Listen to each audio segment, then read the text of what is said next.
Be a part of the best pro wrestling podcast today by supporting the Going In Raw Patreon. You can enjoy access to the live taping of the show, exclusive merchandise, and patron-only episodes, and so much more. Support Going In Raw today. Click the link in the description.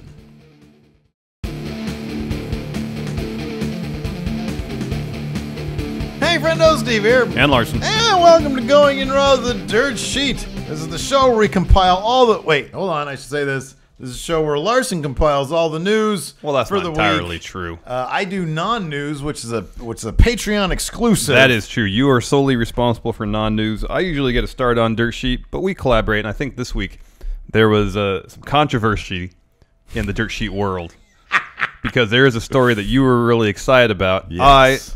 A bit less, but nonetheless, I have this to propose to you. Crossover, collaboration. Oh, no. Let's start discussion of this story here. Okay. Finish it over on non-news, which is our Patreon exclusive show, which I produce. I don't even give you the notes to it. You're literally solely responsible for the content of non-news. $5 a month gets you a new episode of exclusive non-news. Non-news is, of course, news that really isn't news. It's not really news. It's not really news. But anyways, we got a full episode of good stuff today. Plus a story that's either so newsworthy or not newsworthy at all. It's gonna cross over both shows. Polarizing story today. Anyways, we're also available, like I said, on the Patreon, so you get exclusive content on the Patreon, access to 3 live streams every single week, exclusive to patrons, and that's starting at the $5 a month mark. You can get one of those like 2 a month, 2 live streams a month at the $1 mark. Correct. So yeah, it's a good deal. We're also available on the Pro Wrestling Tees at prowrestlingtees.com/Going In Raw. We got a bunch of great designs there. Check them out, and more surely to come. Also, this Sunday, we are going to be live streaming our reactions to WWE Battleground. We will not. Let me just make sure. Are we going to be showing any of the pay-per-view itself on the live stream? During this live stream, you'll see a shot of the two of us sitting on that couch on the over couch there. Right there. Okay. We may have food. Right. Steve's dog might make an appearance. Sure. But yeah. The frame you see at the beginning of the stream will be the frame for the duration of the stream. Sure. And at no point will we ever show a single frame of Battleground. Things you might see: my dog, food, us, my child, maybe my wife, beer. Things you definitely will not see. Battleground. Bet that is correct. Yes. Now that that's out of the way, I hope that's clear for everybody. First, in the news. So last week we spoke extensively about this altercation between Paige and Alberto El Patron, Alberto Del Rio, at the Orlando airport. Police in Orlando were conducting an investigation to what happened. Paige, towards the tail end of last week, said that she was the one that was questioned for domestic battery. And according to Pro Wrestling Sheet, that is the case. She was right. Yeah. And they have confirmed with local authorities, quote, Paige should be charged with battery in regards to the airport incident involving Alberto El Patron. But they also said that it's up to the state's attorney whether she actually will be charged. The Pro Wrestling Sheet report continues. A representative for the Orlando PD tells us, Pro Wrestling Sheet, Orlando PD detectives have found that probable cause exists to charge, how do you say her first name? Soraya Bevis. There you go. With battery, detectives have sent the information to the state's attorney's office for review, and the state's attorney's office will determine whether to file charges in the case. Ooh, ay, que lástima. Yeah. So the police are saying she should be charged. Yeah. So this is kind of interesting. This and this has direct bearing on the future of her wrestling career. Yeah. At least specifically in WWE. That's why this is interesting. This might be a fast track to Global Force Wrestling because the WWE has a domestic violence policy. In addition to a wellness policy, yes. Right, exactly. And according to that, if she is charged, she will, once again, be suspended. If convicted, she'll be fired. Yeah, her contract will be terminated. Now, there are, Pro Wrestling Sheet mentioned this at the end of their story. Sorry to interrupt you. Right. Now, it's hard not to think that Paige is kind of wanted to be out of her like we've heard rumblings that she has wanted out of her WWE contract we heard for that, a while. After Del Rio left, that she was hiring a lawyer to find a way to either negotiate out of her contract or find some legal means to get out of it. Yeah.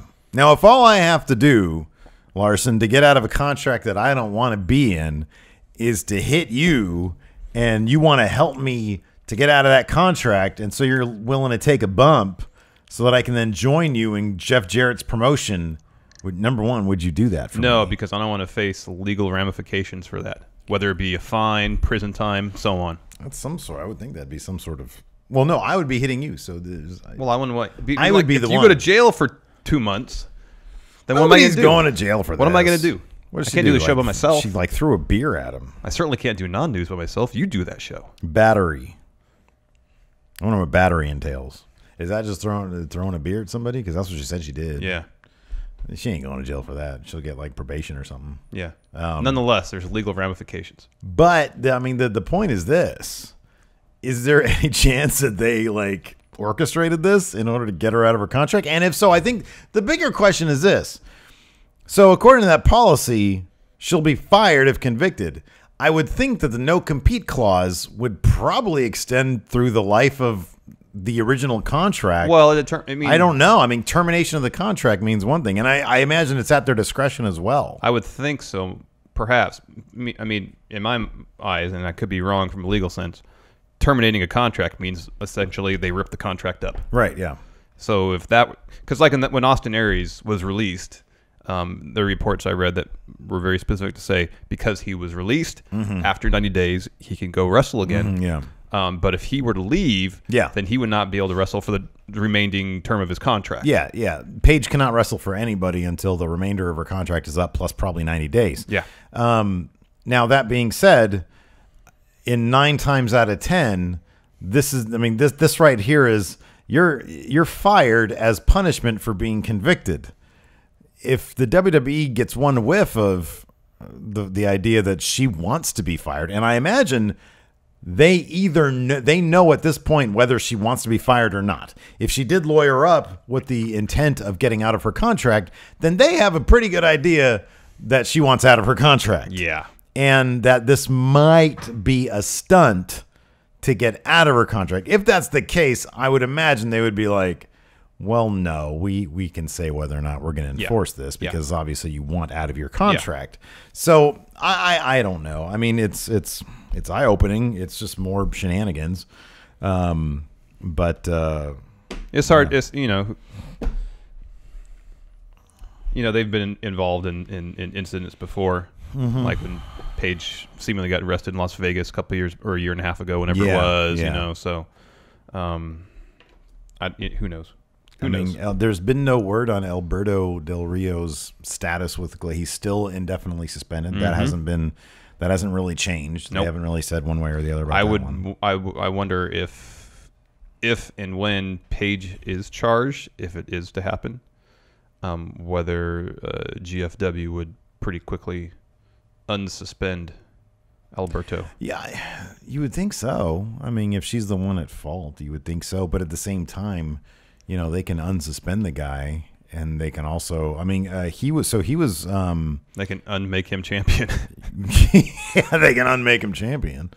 I mean, there's also reports that Rey Mysterio has been in talks with Global Force Wrestling to bring him back, but he wouldn't be able to return until after the conclusion of Lucha Underground's 3rd season, which I checked is beginning in September. Yeah, but you know what? That's number one. He was, I think, their highest paid wrestler.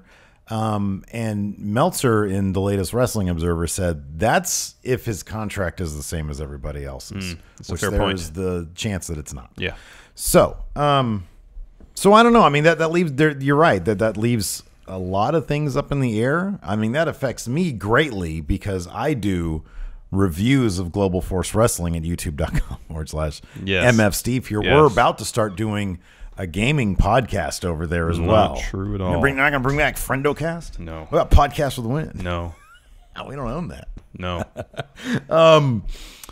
Yeah, I don't know, man. I don't know. I mean, sometimes you hear like in the news about like couples who are like, arrested together because they've been up to some shenanigans. And Paige and Alberto Del Rio on the surface just remind me of that. Just like, this pair was charged with, fraud. They're cashing Social Security checks. And it's like, how does one scumbag find another scumbag? I never know. And I'm not saying they're scumbags. I'm just saying there's always some stuff going on with these two.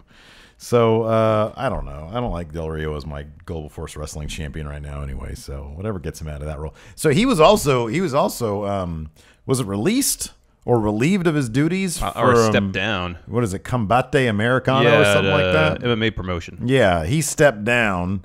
Apparently, the head of that organization has defended Alberto at every turn, but this might be maybe this was the straw that broke the camel's back, or maybe Alberto did say, hey, I want to concentrate on my wrestling career.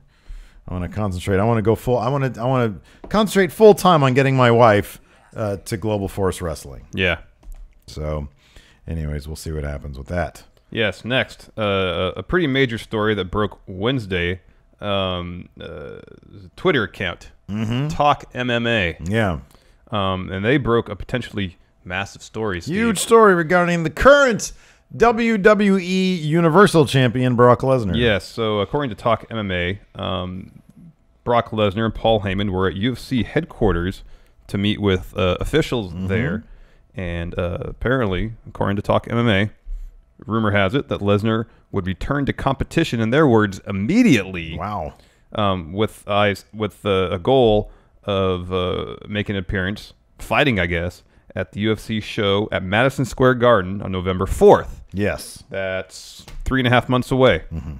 Talk MMA also mentioned that Lesnar would drop the Universal title at SummerSlam, and he had already re-entered the USADA drug testing pool. So, remember correctly, after his last fight in UFC, he failed a couple drugs tests. USADA gave him a 1-year suspension. He retired, I think, 5 months shy of serving out that suspension. So he still has to serve. So he has to re-enter the pool, serve that 5-month suspension, and then he'll be eligible to fight the remainder of his suspension. Sorry, he was also 5 months. He was also fined $250,000 from his purse of $5.5 million for that UFC fight. Yeah. Wow. Yeah, a lot of money. Yeah. Pro Wrestling Sheet later confirmed a lot of what Talk MMA had to say, but they added that Lesnar wasn't looking to return November 4th, saying, quote, sources tell us Brock's contract with WWE expires not long after WrestleMania 34 next year, and he's already made it clear to backstage officials that he currently doesn't intend to re-sign. We're told the reason Lesnar has re-entered the testing pool is so that when his contract is up, he can make the right decision about his next career move should he want to return to MMA. So it's not a guarantee he's going to return to the UFC. Right. He's just keeping his options open. Exactly, yeah. But UFC Vice President Jeff Nowitzki told MMA Junkie that Lesnar, quote, is not currently enrolled in the USADA drug testing pool, nor has there been any inquiry on his part to do so, and added there was, quote, zero truth to rumors Lesnar was eyeing a return to the UFC. That sounds like something a UFC vice president would say, though. You know what I mean? Yeah. I wouldn't surprise me if he said otherwise. Then there could be some tampering things going on. Oh, potentially, I think. Yeah. Pro Wrestling Sheet added in response to Jeff Nowitzki's statement that while Lesnar hasn't re-entered the testing pool just yet, he is in the process of doing so. Yeah. According to the Wrestling Observer about this, there are, quote, there are reports that Lesnar is not looking at a new deal with WWE in April because he could earn considerably more money in the UFC, but that he could simply be negotiating leverage, similar to how everything went down in 2015 when he had the same choice to make. He says, Wrestling Observer does say, we did get feedback from those in WWE who believe that Lesnar is leaving at Mania, but keep in mind that was considered a given by many in 2015 as well. Those who know the situation have said that the Lesnar contract has option years in the sense that it does end in April, but it can continue past April if neither side informs the other they are leaving, and that Lesnar has not said that he's leaving, and it's a decision he hasn't made at this time. So a variety of conflicting reports here, from he's entered the process to, or he's been placed in the pool. He's fighting November 4th. Yeah. Which means he would have to enter the testing pool 5 months prior, so that would be early June. That would be like last month. Yeah, exactly. That would have had to have happened. Yeah. He's in the process of re-entering. There's no, he's not entering. He hasn't made up his mind. Yeah. Meltzer gave a pretty clear breakdown of his previous negotiation, how that went, and it seemed at that time, while maybe Lesnar was interested in a return to UFC, he did realize as well that he could use that interest or the impression of interest for leverage in negotiations with WWE. I mean, if I recall correctly, in 2015 when he re-signed, I mean, it both according to Wrestling Observer as well, like both offers were on the table, and then both offers increased in that last week. So Lesnar knows how to milk everything for what it's worth. Yes. So I guess we can kind of see his future, how it's going to shape out, or how it's going to turn out, or what his decision-making process might be leaning towards, given what happens at SummerSlam. Yes. Like, you can sort of start there. It looks like, and Wrestling Observer notices this as well, but we've been talking about it here on the show, that especially after this past Raw, SummerSlam is shaping up to be a four-way for the Universal title. Yes. And so, I don't know, if Lesnar drops the belt, I would think that'd be a good indication that maybe he's indicated that, yeah, I'm looking at this as a possibility. We've heard and read reports over the last few weeks that based on how ratings have gone lately, the WWE officials are at least somewhat interested in seeing if ratings would improve if their Universal Champion was on TV every week. Yeah, right. And if it's a four-way match, then Lesnar doesn't have to get pinned to lose the belt. He's protected. If they still want to do Reigns-Lesnar at WrestleMania, have Reigns walk in as champion. And also think about this. What happened last time the entire WWE universe knew that Brock Lesnar was leaving? They crapped all over the match. And who would they love to have up against a guy the crowd is crapping all over? Roman Reigns. Exactly. Yep. So that could be another way to try to get Roman Reigns over, is to have him facing a guy who everybody knows is on the way out for potentially more money, and just when he turns his back on the WWE, people don't like that. Yeah, they want him to be theirs. Yes, totally. So yeah, it'll be interesting to see what happens. I really, if this is even a possibility, I do. I mean, just the fact that this has been popping up leads me to believe that title is not going to be around his waist after SummerSlam. I'd be very surprised too. Yeah, I know. Even before this, I would say it's a coin flip whether for the sure title stays on or not. Yeah. And like, I understand the utility of having part-timers under the WWE's employ showing up on these major pay-per-views. I get it. Yeah.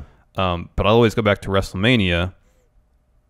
The Owens-Jericho feud should have been for the Universal title. That belt was such an important part of their storyline. And to take that belt, granted, I know the U.S. title was there. It's not the same thing. Taking that belt out of that feud, it lessened the impact for me. Dude, back in the Attitude Era, and I hate using that phrase, but you had hot stars. I mean, yeah, they brought in guests. They brought in, like, Mike Tyson. But, they relied on the guys who were there full time. Yeah. And the WWE, and they built stars. Yeah, and that's the thing. If you're for one thing, you're going to need guys 10 years from now. You're going to need part-timers 10 years from now to come in and boost your ratings. I know. And you need to be making those stars right now. Yep. This is the time you have so much great talent that you need to be utilizing. You need to be doing inventive storylines that take twists and turns every single week with the same cast of characters. And these guys who come in like Lesnar and like Goldberg and even like Cena, who just come in, and then when they're gone, you see the ratings crap back down. Well, you need that foundation to keep your ratings strong. You really do. You really do. I mean, going back to creating interesting storylines, I want to know who's writing 205 Live. Because week in and week out, I know. Not to say there's huge twists and turns of the storylines, but their storylines, they take their time. Yeah. They're motivated. They make sense. Yeah, they make sense. Yeah. They're well plotted out, and they're all based on character. And whoever's doing that needs to take over the Bray Wyatt thing. Yes. Because I think they could do a really good job with Bray Wyatt. I'm really kind of interested to know who actually writes 205 Live. Yeah, me too. But then, like, you hear these reports that they're giving Bray Wyatt some wins to build him up so he can have a feud with Reigns and lose to Reigns. I mean, I mean, I've questioned the wisdom for a while of mortgaging the entire company's future just to get Roman Reigns over. Yeah, I know. Which is another reason why they should be. I'm not huge on him winning the belt at SummerSlam, but I kind of just, number one, I'm kind of excited about Lesnar leaving because he's just this thing that like you have to shoehorn into, and you know how they're going to use them. Yep. I mean, we saw what happened at Great Balls of Fire, 1 F5 and Samoa Joe was down. Yeah. Granted, that was on the tail end of a very good match. But I just want the Brock Lesnar thing to be done with because it's so predictable. I know. And by extension of that, I want the Roman Reigns experiment to come to its conclusion. Figure out if he can be your top guy or not. You know, once they've had, what, 3 years? They've had a long time. I would think there would be a large enough sample size of data if they're going by merch sales, house show attendance, can't really say pay-per-view buys, I guess network subscriptions. There's metrics in place where I would guess they would be able to look at this and say, okay, he's generating X number of dollars in revenue for the company. You're right, yeah. And if, as we mentioned, I think it was Monday, there was a story that Vince was starting to sour on the Reigns push. Yeah. You know, if he looks at those numbers and see that they're going in the wrong direction, if they're going down, you got to do something. Yeah, exactly. Especially when you have people like Seth Rollins, Finn Balor, AJ Styles, The New Day. And wrestlers who are already extremely over, extremely popular. Yeah, and you're loading up NXT with like a mass of just great singles talents there. Yep. Yeah. So let's see here. Also in the news, this is an interesting one. You said this off camera, kind of flying under the radar, but it's kind of a big deal if true, because it could signify a sea change going forward with the WWE. Potentially. Sports Illustrated's Justin Barrasso was on WrestleZone's WZ Daily, and during the course of conversation talking about Talking Smack, Justin brought up this point. Quote, Vince is an irregular presence at SmackDown, which we've heard before that he doesn't travel quite as much as he used to. Right. Going back to his quote, I have confirmed that he is, and he's got Stephanie on Raw, and he's got Shane on SmackDown. I can't get confirmation if Shane is just talent or Shane is office and talent. I truly believe that Shane is back in the office, and he is the one who is overseeing SmackDown. This is pretty massive. This is pretty huge because it means that Vince is winding down his hands-on approach to the company. And I mean, everybody up until, God, there was some interview. Who was it with? It was an interview that I was just reading about the other day. Oh, no. It was one I was reading this morning with Alex Riley, and I'll send you the source so that you can put it in the description.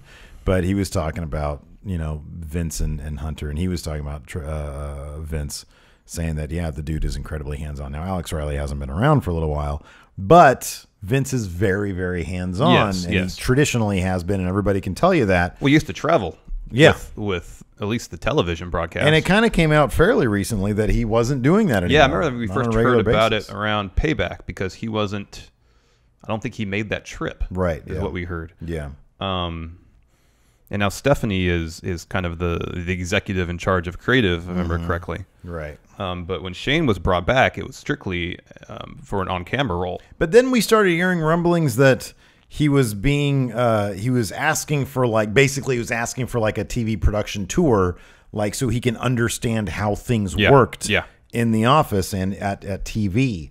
And so you got the feeling that, maybe he was just there to be an on-camera character. But number one, he's been around for a little while now. Like, he was brought back for WrestleMania. We weren't sure, WrestleMania last year, not this past year, but last year. And we weren't sure exactly how long he was going to stick around. But he's been there ever since. Yeah. You know? And then one of the reasons, according to him, when he did the WWE Network podcast with Mick Foley, that he left initially in 2010 was he didn't feel as if his ideas creatively were being used. Right. And it was causing some tension in his relationship with Vince. So maybe, it's gotten to the point now after he's been back for a couple of years, or a year and a half, that, he's starting to kind of work his way back into the creative aspect of things. Well, we know that Road Dogg and Michael Hayes are two of the lead they guys got pretty there. prominent roles on SmackDown. Right, exactly. So Probably should have just hit him up on Twitter. So Road Dogg, who's the head of SmackDown? Oh, you didn't know? Oh, never gets old. No, it doesn't. We get the question here often on the show. What do you think is the WWE is going to look like when Vince steps away? We could be seeing that right now. At least the early stages of it. I'm sure Vince would like to think that I'm going to do this until I die. But the bottom line is, man, if you get out of bed and you're like a million years old like he is, like it's totally fine just not to get on the plane and travel being on the road, meaningless TV. Being on the road 3 to 4 days a week. Yeah. When you're past 70. Yeah. That probably isn't a whole lot of fun. Probably not. You got a lot more things to take care of. Plus, dealing with all the business dealings that is involved in running the WWE, that alone, not even taking into account the creative aspect of it, that's got to be a full-time job. Yeah, for sure. Yeah.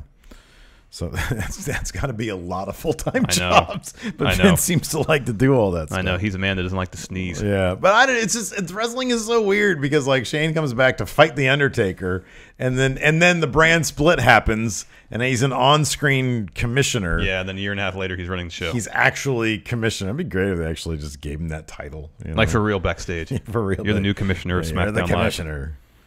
Oh, man. So anyways. All right, tease this story we're going to cover further on non-news. How about this? I'll do one better. If you want this episode of non-news, here's what I'm going to cover. I'll get to everything before this. Yeah.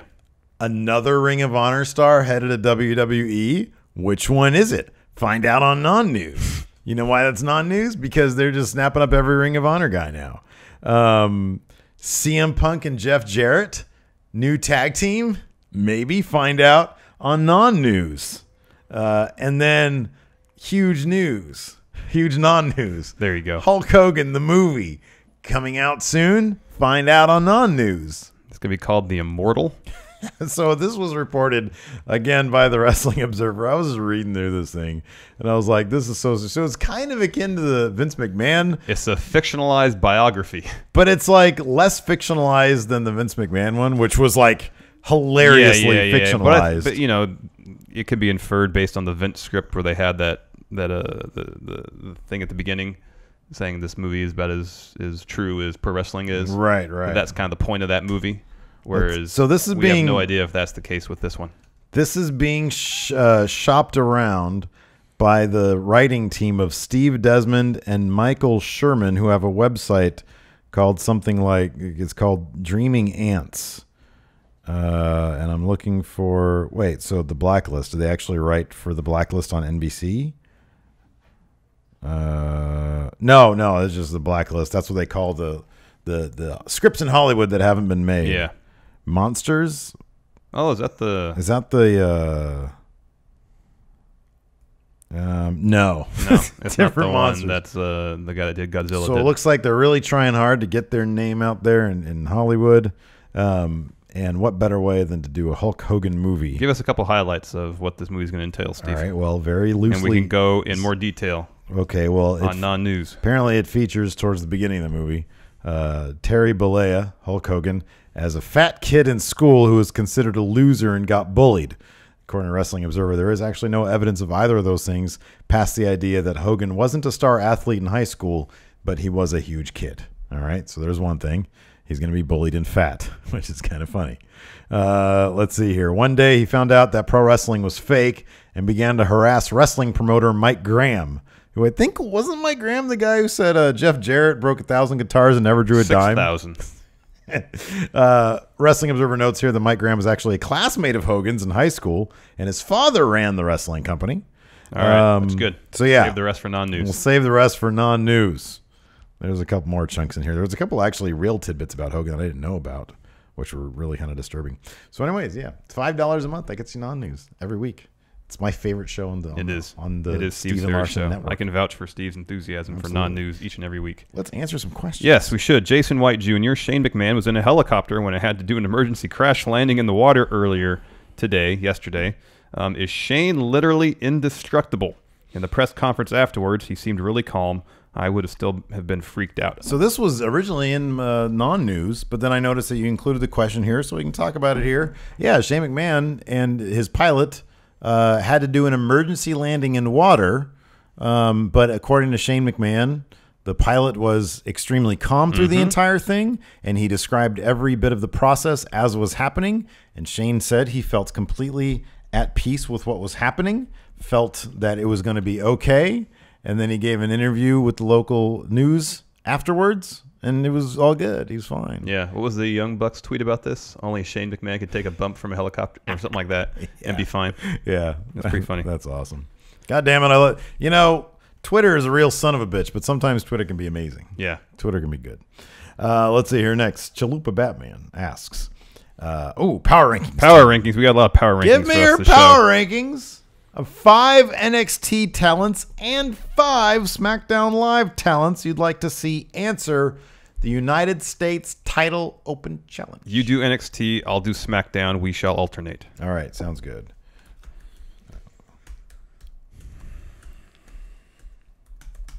Okay, there we go. All right, number 5 for NXT. I want to see Andrade You can just put Almas. Almas. All right. For number 5 for me, I want to see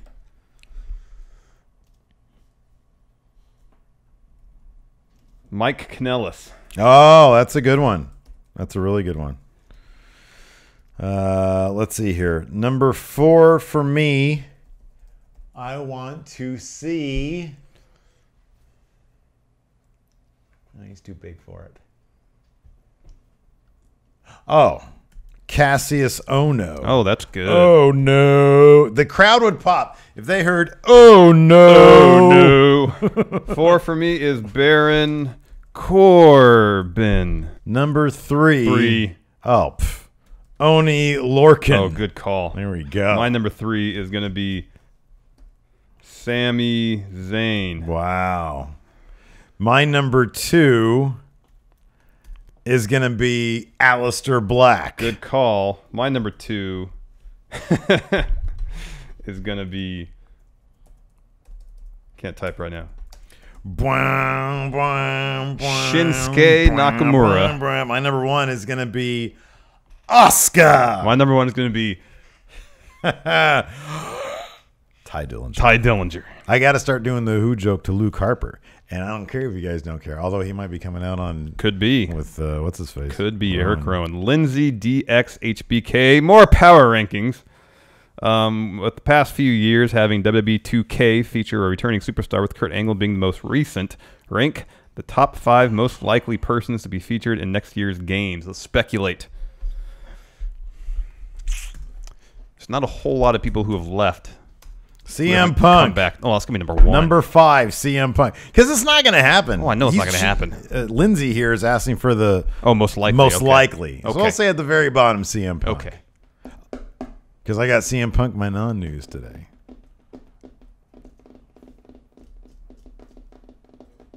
Is it too early to say The Undertaker can come back? He just retired. No, I'd say Undertaker's good. I'd actually probably put Undertaker higher on the list. You know what I'm going to say here? Daniel Bryan. Oh, yeah. Number 3, Daniel Bryan. Good. Very good. We're running... I mean, these are actually... Like, these 2 are actually kind of good. Yeah. So I don't know what we're going to do for number 1 and 2. Number 2. Number 2. Number 2. Number 2. A returning superstar. Who could be returning? Alberto Del Rio. Jack Swagger. That's terrible. He's not even in the top 20. Jeff Jarrett. He's even further out of the top list. Who can return? Who can return? Who can return? Yeah. Glenn Bryan.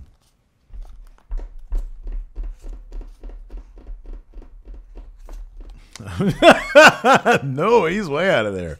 There will be no Benoit in that game. No. What about, boom, El Gigante? How did El Gigante? Giant Gonzalez. Oh, yeah, that's right. See, I would have said the Hardy Boys, but yeah, they're back. No, man, they're back already. I'll be honest, man. Something tells me it's going to be either Daniel Bryan or Undertaker. That'd be a bummer about Daniel Bryan, though. You don't really want to do that. Like, that's kind of rubbing salt in the wound. I know. It's probably going to be Undertaker.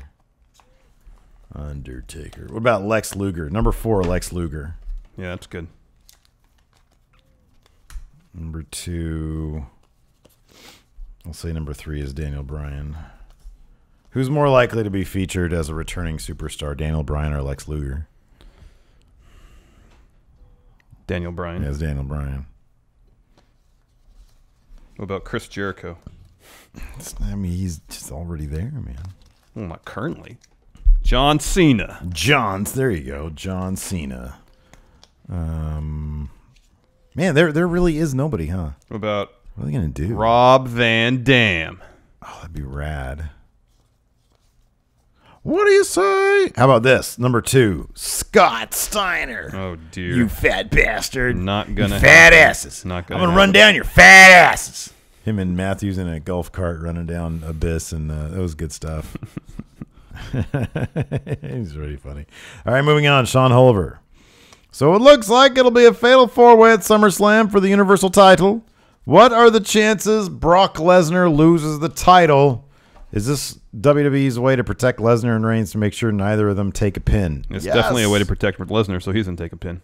Yeah, Reigns is not going to take a pin. No, Reigns is probably going to win. I still feel like the best storyline, especially if they don't want Lesnar to be involved in the Universal title scene at WrestleMania next year, Strowman wins it. Next pay-per-view, Strowman Reigns. Reigns loses again. Come back around WrestleMania. Strowman Reigns. Reigns finally takes the belts off. Wait, Strowman. so you're saying Strowman's going to win it at SummerSlam? I don't think he is. I think that'd be the best option. I think he's going to win.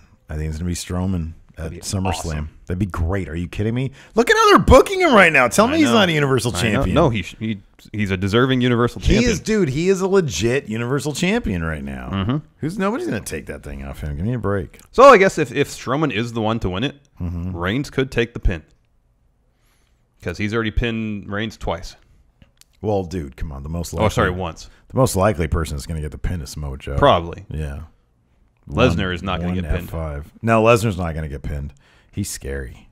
We have video questions. We do have video questions. First from Michael Berry. Let's see what Michael Berry has to say. What are some of your guys' most controversial wrestling opinions? I know you guys both share the Bret Hart opinion. I agree. I was pretty excited to hear someone agree with me on that.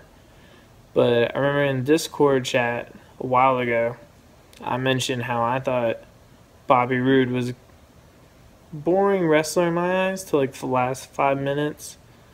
And I'm not a fan of Nia Jax at all. And would love to hear some of your guys' controversial opinions. Thank you, Michael Berry. What are some more controversial wrestling opinions? I feel like Dave Meltzer was throwing some shade at us the other day. Oh, how so? That could just be my ego talking. Somebody asked him about Bret Hart, and he says, Bret Hart was one of the best ever, and I laugh at anybody else who says otherwise. He's got an opinion, too. No, that's fine. I know. But it's kind of condescending. It's a very strongly held one. I laugh at you for having a subjective view on Bret Hart. Here's my thing about Bret Hart. Yes, he was a very good wrestler. I found, like, how does anybody find his character compelling? I know. At all. I know. Against any number of other people. I'm not crapping on the guy. I'm really not. I just, like, look, man, if you're watching a movie and you have, like, 10 compelling characters and then one guy who, like, is not that compelling a character. But he's a really good actor. Yeah. Like, you know, what do you care? Or even worse, like you're watching a movie about sports and one of the guys is really good at whatever sports movie this is that they're playing, but like he doesn't get any lines, or you don't remember anything he says. Mm-hmm. Like, really, you don't remember that guy? Yeah, no. Is he one of the best ever in that movie? No, not really. That's kind of my take on it. I just found him boring. He was he was good. He was really good in the ring. He was a good wrestler. Fine, I'll say he was great. He was a great wrestler. He was a very good wrestler. Right. I think here's the thing about Bret Hart. I know this isn't answering Michael Berry's question, but we'll come back around to his question. I think if Bret hadn't said that he was the best, and everybody else said that he was the best, yeah, I would probably think more of his in-ring abilities. Yeah, because everybody's saying, "Oh, he's one of the best technical wrestlers ever wrestle." Right. I feel like a lot of his matches are just the exact same, though. Like he's a really great seller. He's a great seller. Yeah. I'll admit that.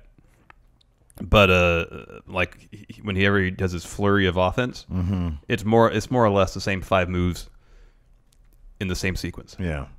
That's just how I feel. I'm not an expert on Bret's entire career, Right. but I've seen a good number of his matches. Yeah. With the exception, there's one match that doesn't necessarily fall into that category. It's his match against Piper at WrestleMania 8, because that match starts out as more of a technical type match, and then about halfway through it becomes a brawl. Okay, yeah. So, and I mean, in my opinion, that's the best Bret Hart match I've seen. Maybe I need to watch more Bret Hart. Entirely possible. But based on the dozens of matches I've seen of his, that's just the opinion I've formed. Yeah. Very good in the ring. Great seller. Yep. Promo-wise, not the best. Right. Yeah. Not But even close. no. Yeah. But yeah. That's my main thing, man. I watch for characters and stuff. I don't really think Dave Meltzer was throwing shade at us. I'd be surprised. No, I don't think so either. I think that's the last thing he was probably doing. But anyways, what are some of your other controversial wrestling opinions?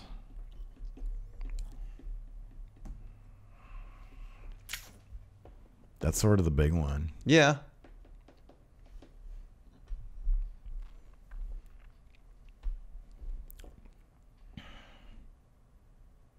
Yeah, that's pretty much it, I think. Yeah, I don't having, if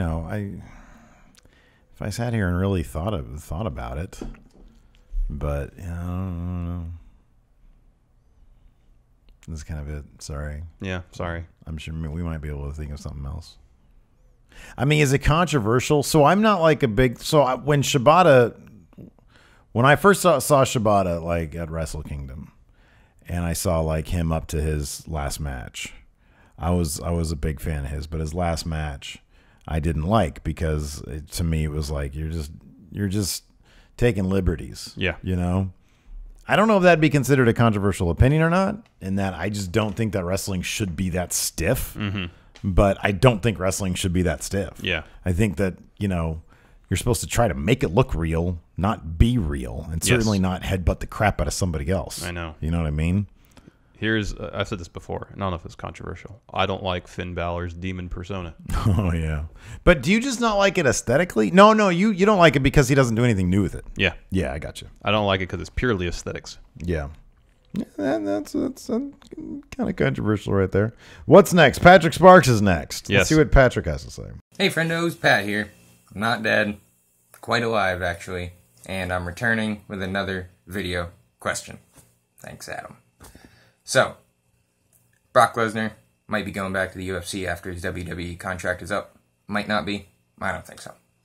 Mark Henry recently said that he will become a backstage talent rather than an in-ring competitor in a few months here, officially announcing his retirement for real this time, not the John Cena way.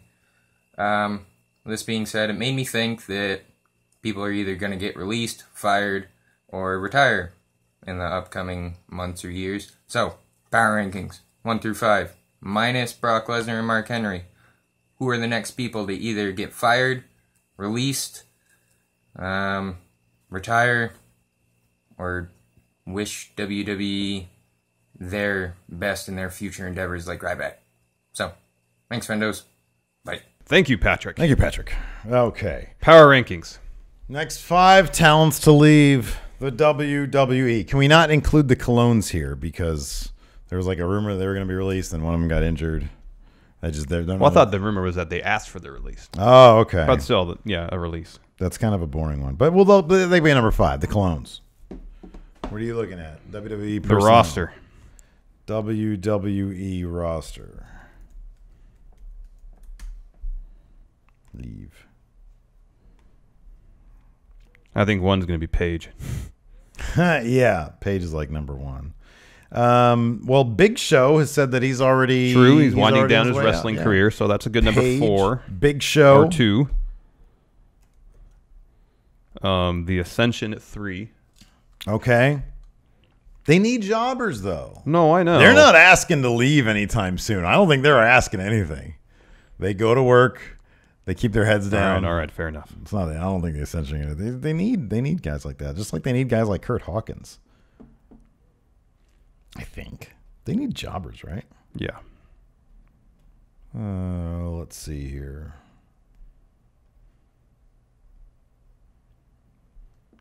You know, would you be surprised if after SummerSlam, WWE released Enzo? I don't know if it'd be that quick, because I think that They got to see what they can get out of him. yeah. But man, they need to figure out something for him. Oh, dude. definitely. They need to figure out something for him. Rhino. Yeah, that wouldn't surprise me. That wouldn't surprise me. If he were to retire, wouldn't surprise me at all. Do you think they're ever going to end the Sin Cara experiment? That I don't know. Like, would they even announce it if it was Sin Cara? Or would they just get like a new guy to be Sin Cara? Because I would imagine maybe, I wonder if his merch sells okay. Like, whenever I go to Target, I always see hecka Sin Cara stuff. Oh yeah. Well, that was the thing. Initially, that was the thing. Yeah. Is that Sin Cara always sold a lot of merch. Yeah. So maybe Sin Cara will stick around. I mean, maybe. it's not a guy, it's a suit. Yeah. What about Mickie James? I know she just came back, but they really haven't done anything with her. Yeah, but something tells me she's probably a good locker room guy. Could be. You know. Let's see in the women's division. Summer Rae hasn't been around for a while. She has not been around for a while. But again, they need experienced people in that. I mean, I would think most of them have their freaking job security, unless Summer Rae wanted to go. Is she still recovering? I thought she was ready to go. Yeah, me too. Yeah, it's hard to tell. Grand Metalik. They never use him. Yeah, he's rarely on TV. Apparently, he's been doing main event and house shows. Yeah. You think R-Truth is done soon? He's old. He's so old. He's like 45. Goldust might be done soon too. He might be giving up one last run. It feels like they're doing a hey, they're done thing. But it's kind of crazy how good R-Truth still looks. Though, oh, I know. For being 45. Man, that dude's fit. Yeah, he is. Yeah. Anyways, it's a lot of good names we threw out there. Yeah. All people that we wish nothing but the best for. Yes. Speaking of wishing nothing but the best for Lee Fox. Wish nothing but the best for him. In his video question for us, let's see what Lee has to say.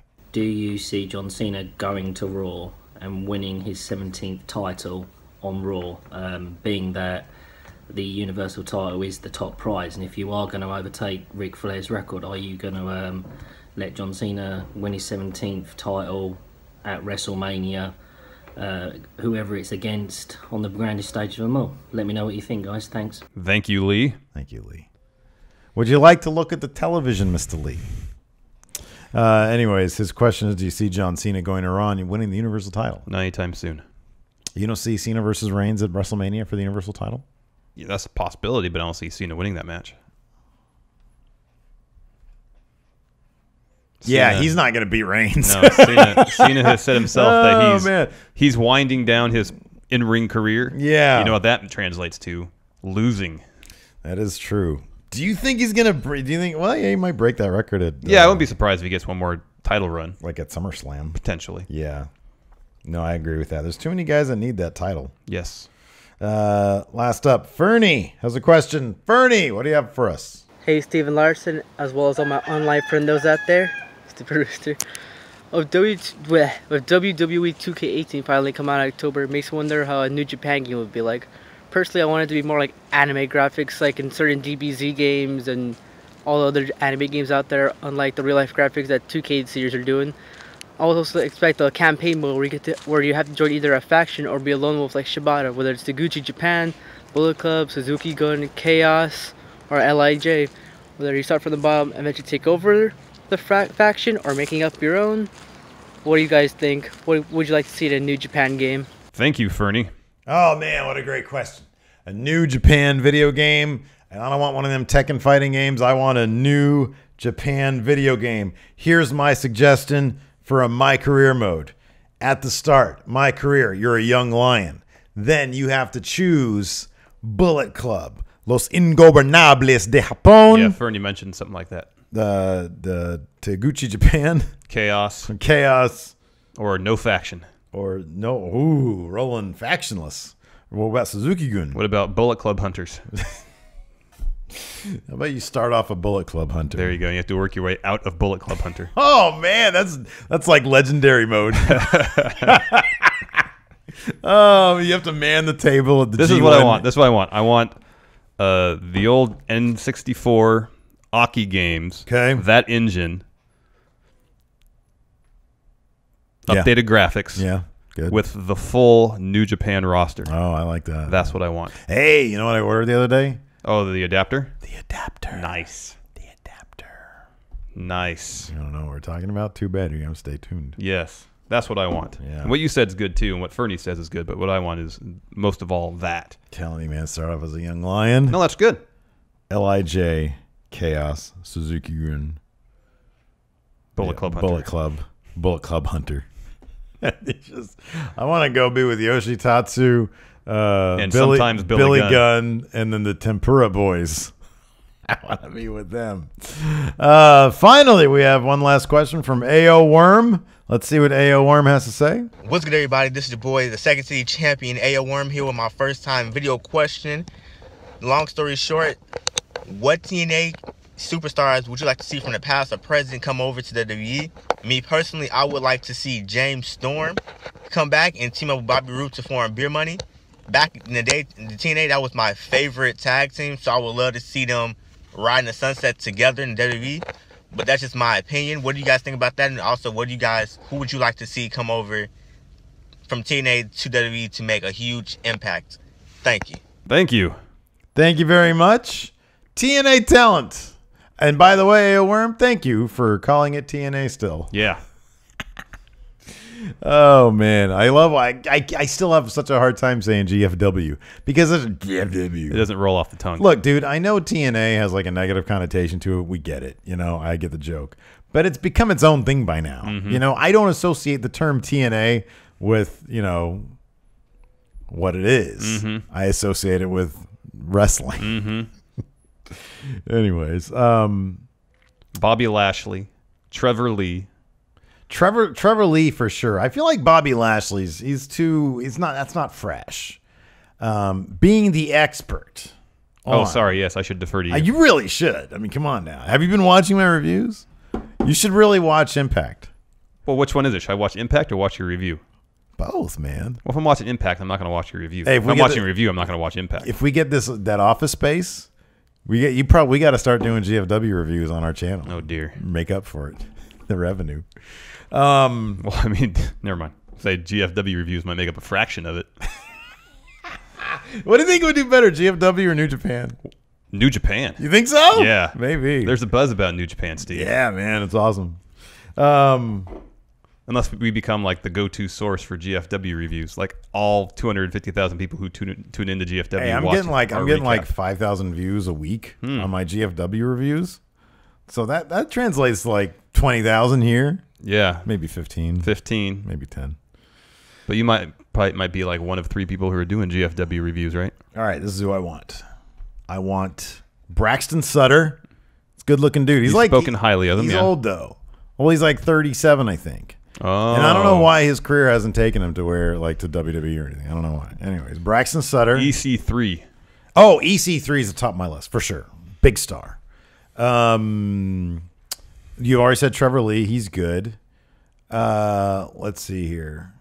Moose. Yes. Definitely want Moose. Yes. Although that, if Moose left, that'd be like, I love Moose on GFW.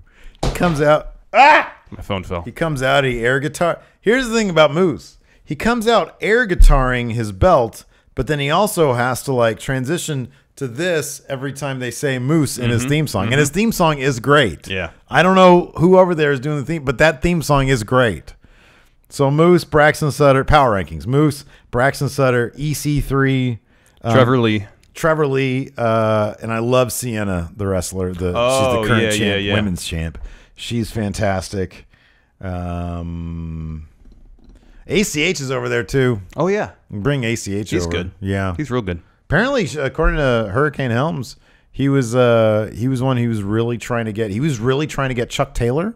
Yeah. And he was really trying to get Cedric Alexander. Yeah. Before the Cruiserweight Yeah, stuff. I saw that. Yeah. Wherever Shane Helms lands, they're going to be getting a lot because from everything I've heard about Hurricane, He's top notch. There's been rumblings about him being a coach in WWE. That'd be a good idea. That'd be fantastic. Look, what did he say? Watch out, it's a hurricane.